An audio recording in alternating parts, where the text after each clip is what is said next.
Paula Tish, your favorite Huntsville realtor. Today we're going to talk about downsizing.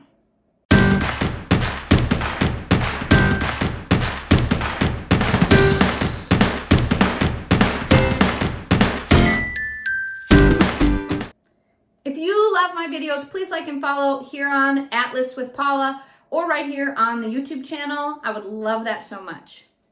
About 5 years ago, Big John and I found ourselves ready to downsize.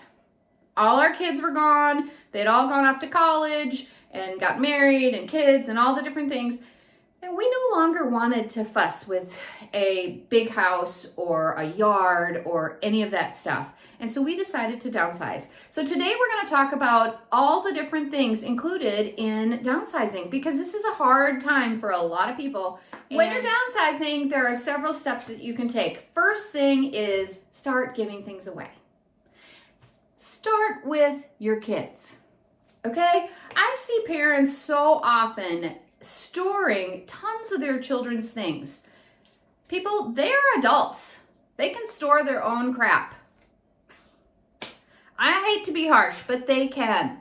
They can store their own stuff. Now, I will tell you, and this may be sexist, but I raised sons, and I do not give them important things until they are married. Because up until that time, they don't think those things are important. But once they're married, their wives think that it's important.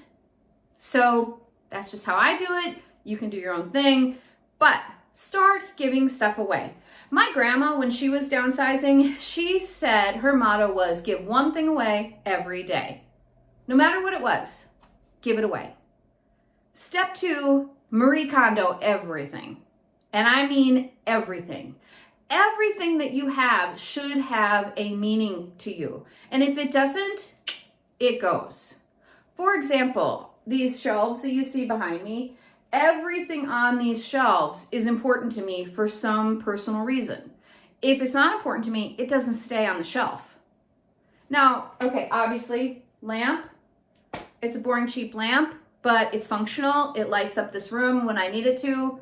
That's different. I'm talking about all the things that you're holding on to that you don't really care about anymore. You just don't need it. So these are my steps for doing that. Number 1, does it bring me joy? Thank you, Marie Kondo. Does it bring me joy? Do I love it? Does it have personal meaning to me? And then I make one of 3 decisions: give away, throw away, or put away. That's what I do. And then when you're done with those things, you can take a bunch to the Goodwill or to a New Leaf Shun Life or whatever your favorite thrift store is, and you can put a bunch in the trash. And you're left with just a portion of what you had when you started. Number 3, save 1. If you have 25 embroidered doilies that your great Aunt Alice made, and you're holding on to them because she made them and it is so important to you, save 1. Give 1 to your daughters or your daughter-in-laws. Give 1 to your neighbor. Give 1 and give the rest away. You don't need 25 to remind you of great Aunt Alice. You need 1. So save 1. And number 4, consider how you live. How are you living in your space? Is whatever the item is useful to your new life?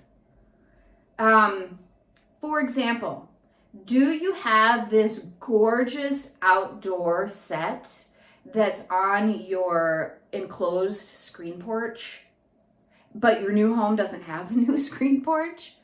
Well, okay, you guys, you can't take that with you then. There's no place to put it. So consider how you live in your space and how you're going to use it.